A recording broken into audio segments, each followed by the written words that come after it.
Berdasarkan data UNESCO, pada tahun 2012, indeks minat baca masyarakat Indonesia hanya sebesar 0,001%. Ini sangat memprihatinkan karena dari 1.000 masyarakat Indonesia hanya terdapat satu orang yang gemar membaca. Untuk indeks pembangunan pendidikan, menurut data UNESCO, Indonesia masih berada di nomor 69 dari 127 negara. Keadaan tersebut tentu menjadi pengingat bagi masyarakat Indonesia untuk dapat membangkitkan minat bacanya, khususnya generasi muda. Bagaimanapun, dunia pendidikan berhubungan erat dengan kegiatan literasi. Selain itu, minat baca juga merupakan salah satu faktor yang mempengaruhi perkembangan pendidikan di suatu negara. Indeks minat baca masyarakat yang kecil berbanding terbalik dengan intensitas masyarakat dalam menggunakan gadgets, di mana berdasarkan data dari World Social tahun 2017, masyarakat Indonesia mampu menatap layar gadget selama lebih dari 9 jam setiap hari. Sebenarnya, sejak tahun 2015, Kemendikbud sudah menerapkan gerakan literasi di sekolah. Program tersebut merupakan upaya pemerintah untuk meningkatkan minat baca siswa di sekolah. Akan tetapi, pelaksanaan program ini harus mengalami hambatan sejak adanya pandemi COVID-19.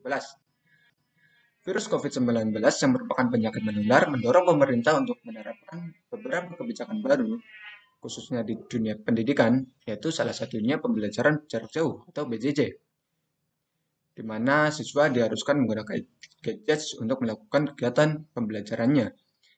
Sayangnya, tak sedikit pula siswa yang justru menjadi lebih banyak menggunakan gadget untuk sekedar bermain daripada belajar.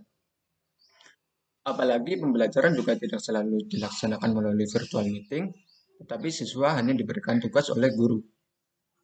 Oleh karena itu, dikhawatirkan pasca pandemi COVID-19 akan terjadi penurunan minat baca generasi muda karena kebiasaan mereka menggunakan gadget saat pandemi COVID-19.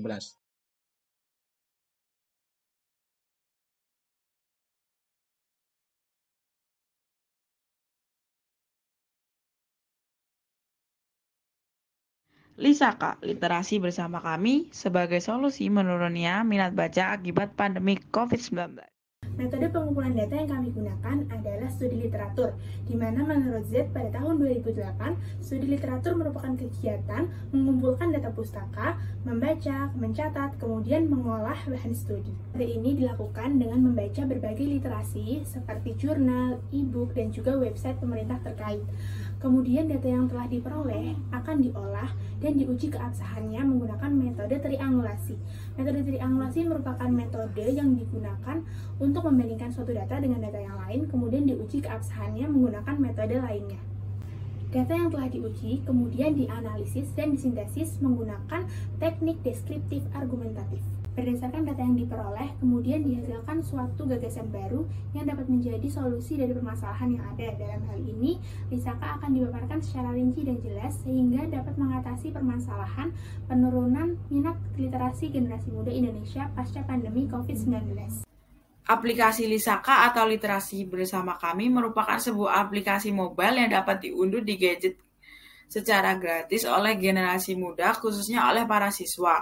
Aplikasi Lisaka menyediakan berbagai macam buku elektronik dari berbagai macam genre, sehingga generasi muda tidak lagi perlu untuk membawa buku secara fisik kemanapun ia pergi. Aplikasi Lisaka dijalankan menggunakan sistem reward point. Poin didapatkan dari menjawab pertanyaan seputar buku yang telah dibaca. Poin-poin tersebut akan ditukarkan kepada pihak yang telah bekerja sama seperti kantin sekolah ataupun minimarket. Penukaran di kantin sekolah dapat dilakukan setelah pertemuan tatap muka dilakukan. Adanya sistem poin ini diharapkan mampu memotivasi para siswa supaya lebih giat membaca dan akan memperoleh hasilnya. Berikut ini adalah tampilan sederhana dari aplikasi Lisaka yang telah kami rencanakan. Yang pertama adalah tampilan saat awal masuk ke dalam aplikasi Lisaka. Dimulai dari ada ucapan selamat datang bagi para pembaca, kemudian ada kolom pengisian email dan password, kemudian ada kolom untuk bagi para pembaca yang belum memiliki akun.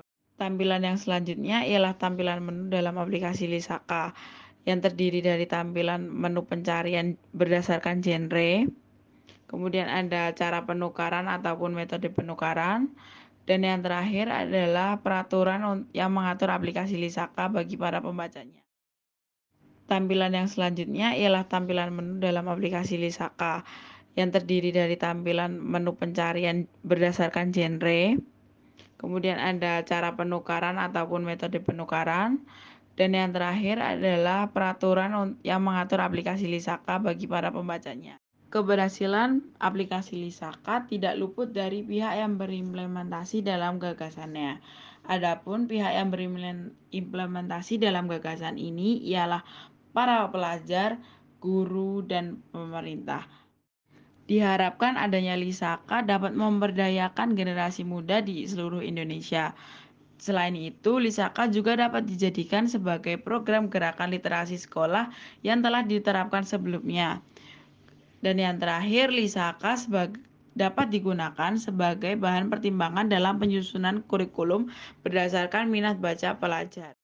Maka dapat diketahui bahwa Lisaka merupakan suatu gagasan yang dapat dijadikan solusi dari permasalahan menurunnya minat baca generasi muda di Indonesia pasca pandemi COVID-19. Bagi pemerintah, Lisaka dapat menjadi gagasan yang potensial untuk dikembangkan sehingga dapat mewujudkan generasi muda yang gemar membaca di masa depan. Bagi siswa, Lisaka dapat dimanfaatkan secara baik sehingga mampu meningkatkan wawasan siswa.